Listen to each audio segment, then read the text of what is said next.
Hey everybody, welcome back. My name is Corrie V and today we are going to be doing the 10-step guide to perfect makeup from Bobbi Brown's 2008 makeup manual. You can see I've marked some pages that we will be using as a reference.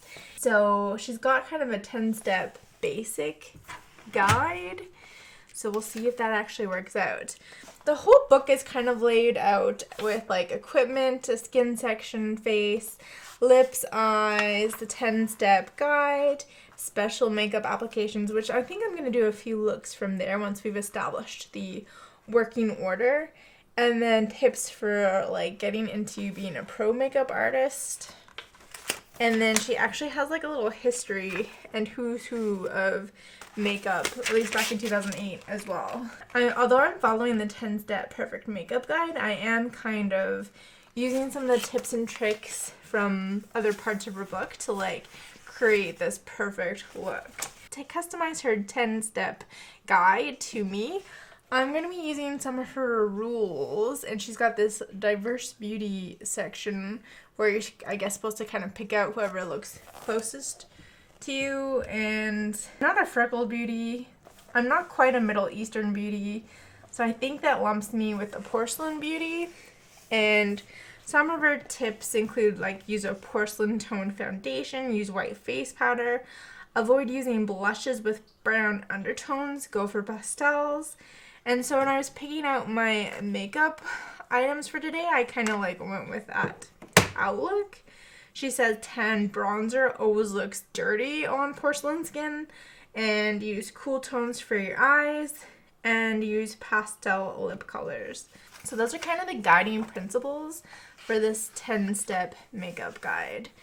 And she says this is going to give us a basic, simple look that requires 10 steps. Make sure you apply makeup in the correct sequence. Otherwise, it's not going to turn out, I guess. So, pre-makeup. So she says use a moisturizer and use an eye cream. So I've got a moisturizer with me today. This is the Good Molecules Silicone Priming Moisturizer. It's kind of my daytime stuff. My skin's been really good, except for I have a massive, and I mean massive, breakout on my chin. And it's been like this for a week, and this is like the smallest it's been in the week. So I've been kind of traumatized by that. We'll see if Bobbi can help me camouflage it a little bit.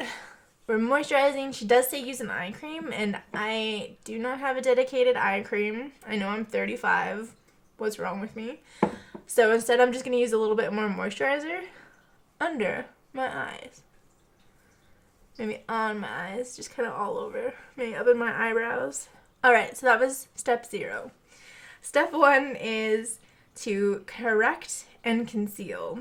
And she says, first, neutralize darkness with a pink or peach tone corrector. And when she talks about correcting and concealing, she's really talking about under the eyes. So yes, we're going to go with a corrector. I think the closest thing that I have to a corrector is the Bling Brightening Concealer, which is very peach tone, especially when you compare it to some of like my actual concealer. It's quite peach or pink based. So let me go ahead and apply that. Now she says apply with a brush to the deepest or darkest area to prepare for concealer. Sometimes you can stop here if coverage is enough. So, okay, let's cover up my dark circles. I think that's kind of like the deepest, darkest part of my under eyes. She mentioned maybe more for a concealer, but going up on like the side of your eye if you have darkness up there. I always have a ton of darkness up there, and I never conceal it. So let's try that today. See if it makes a difference. So now that it's applied with a brush, I think I'm gonna blend with my finger. Now she says to use a yellow-based concealer and layer it over the corrector using a concealer brush. Apply underneath the eye, up to the lash line, and on the innermost part of the eye. So here we go. Pretty much like this, which is a lot, and it's a lot of this Shape Tape, like, this was a mistake, I'm pretty sure. She says to use a concealer that's a few shades lighter than your foundation, which is going to be good for this color of Shape Tape because I had to buy it online and I had no idea what color it was going to be, and it's too light for me. So she says blend in with patting with your fingers, but I'm going to use a sponge. Alright, so there's the under eye concealer, and she says to lastly apply a pale yellow or white powder. And she said before I should be using white powder, so I don't actually own white powder. I only own, like, this is universal or translucent powder that just happens to be white. So I'm going to pretend that this is, like, what she was talking about. She also says to apply it to the eyelid to take some of the shine off. And I have really greasy lids, so I'm totally going to be doing that. Alright, so, ooh. Next is foundation, and she says use a brush, sponge, or your fingers to apply foundation where skin needs to be evened out, around the nose and mouth where there's often redness. Then for full all-over coverage, use a brush, sponge, or fingers to apply and blend foundation to the outer edge of the face. And then she says to cover blemishes, spot apply foundation stick or blemish cover stick in a shade that matches skin tone exactly. Pat with your finger to blend, repeat if necessary. So it sounds like you do that after your foundation step. So for foundation today, I'm going to mix my Elizabeth Arden Perfectly Satin with a bit of the Lancome Tint Idol. I think they're pretty much the same color. But now I'm going to start around the nose and mouth and work my way outwards.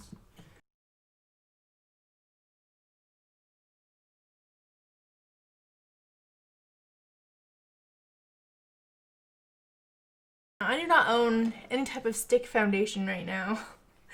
So I'm going to go in with this Boing Industrial Strength Concealer, which is a pretty good match for my skin. I think these are pretty hopeless though, just because they're so 3D. Next, for step 3, for a crease-free long wear, apply loose powder in a pale yellow or white if you're very fair over concealer using an eye blender brush or a mini powder puff. And again, I only have, this is a white powder, but it's still universal. But I'm going to use a big fluffy brush. Even though she says an eye blender brush, the photo shows what looks to be a face brush. I feel like we've just come a long way. Like, that's a big face powder brush, right? I feel like we've come a long way in terms of brushes for makeup. Alright, so step 4 is blush. It says smile and apply a natural shade of blush on the apples of the cheeks. Blend up towards the hairline and then downwards to soften the color. Then for long-lasting results, layer a pop of brighter blush on top. And for an extra glow, dust a shimmer powder on the cheekbones with the face blender brush, or use a creamy formula applied with your fingers. So, going back to her page on blush, avoid using blushes with brown undertones. Go for like a pale pastel pink. So the blush that I'm going to be using today is this powder blush from Milani called Tea Rose. This was like all the rage years ago. I'm just going to pick up a lot and smile and apply cheek blush, sweeping it up to my hairline and then back down to soften it. And because I'm feeling it today, I'm going to go with an even brighter pop, and the only brighter pastel type color I could think of is this Love Blush from Too Faced called Dream Lover, which is like straight out purple, pastel purple. And I swear I decluttered this bad boy, and I just could not bring myself to actually declutter it, so it's still in my collection, and I never wear it, so I was like, this is my excuse. So we're just going to layer a pop of brighter blush on top, straight up. I think today, since she's giving me permission, I'm going to use a creamy highlighter. This is the Kaja Roller Glow in Cosmic Laundry. gonna warm it up first. Creamy formula with my fingers. I do love how she says, on step 4, tap or blow excess powder blush from your blush brush before applying. So you're like, to like make sure you don't have too much. I feel like if people on YouTube were blowing on their brushes, people would just like kill them. We're halfway done at this point. Step 5 is start with clean, smooth lips. Use a neutral lipstick shade and sheer formula. If you use a neutral lipstick shade and a sheer formula, you can apply directly from the tube. Lipstick guide. So are your lips pale? Are they medium? Are they dark? Or are they two-toned? And this is one of those things where like it just gives me a lot of self-doubt and anxiety about like what I actually am. Do I have pale lips? Or do I have medium lips? I feel like I would have medium. I don't know. I have a lot of pigment in my lips, so I just can't tell. I'm still gonna avoid brown tones, I think. But then I ended up going with like a sandy pink color, which might be brown. I don't know. This is from Hourglass Cosmetics. This is If Only. And it's my attempt at picking a sandy pink color. I don't know, it gives me a lot of anxiety. I went through my whole collection like looking for something. But I was just like really doubtful about what I should actually be using based on these rules. I also pulled out, this is Cookie from ColourPop. But I feel like that is a little bit too pale maybe. I don't know. We'll just mix them together. Then we have an ombre lip. And then, in a shocking turn of events, step 6 is lip liner. She says to achieve natural looking definition and to keep lip color from feathering, line lips with a lip liner after applying lip color. Use a lip brush to soften and blend any hard edges. Step 7 is brows. Define your brows using shadow or pencil in the color of your eyebrows and hair. Begin at the inner corner of the brow and follow its natural shape using light, feathery strokes, and then you can set unruly brows in place with a brow shaper. So I'm going to do both of those steps now.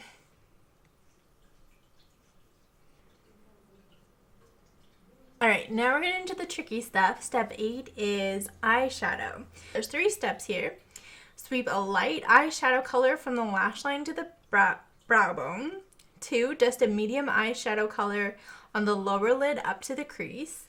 And number 4, apply a contour color if needed to the fleshy part of the lid to add as a correction and help add depth to the eye. Going back to her eyeshadow page, she has 3 colors of eyes you can choose from and her recommended colors. And my problem is, I'm not sure if I necessarily have green or blue eyes. I kind of feel like I have like somewhere in between.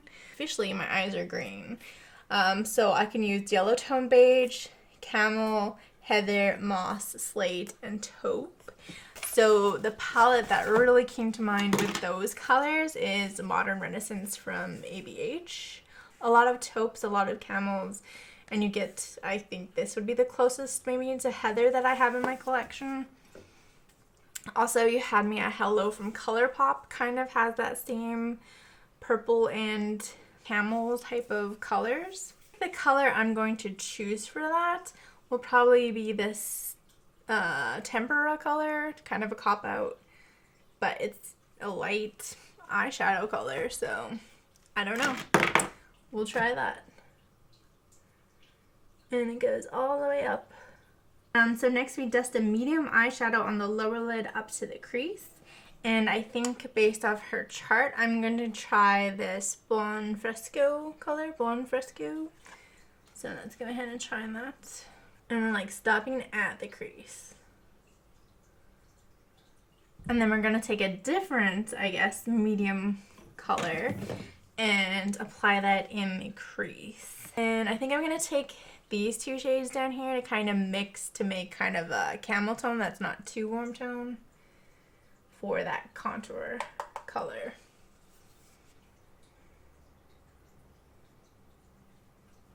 Okay, and then step 9 is eyeliner. So line the upper line with a dark eyeshadow color. Apply damp or dry. I'm going to do a damp with some Max Fix Plus.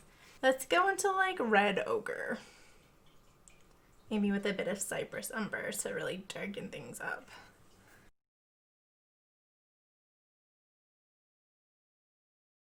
Ooh, I got a bunch of fallout on my cheek, which is scary. I really don't line my eyes much with powder. And then she also goes on to say that black eyeliner is the secret to gorgeous, sexy eyes, which is what I'm after. So layer black liner on top of your normal eyeliner. So I'm going to use a black eyeshadow once more. And just go right on top of that and line my eyes one more time.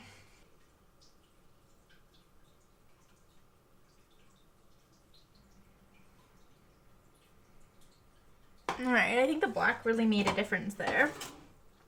Next, choose your mascara formula based on your needs and desired effect. Blah, blah, blah. Hold the mascara wand parallel to the floor and brush from the base to the tips. Roll the wand as you go to separate and avoid clumps. Always apply 2 to 3 coats. 2 to 3 coats. You heard the lady. And she says, if you choose to curl, do so before applying mascara. So let's go ahead and curl as well.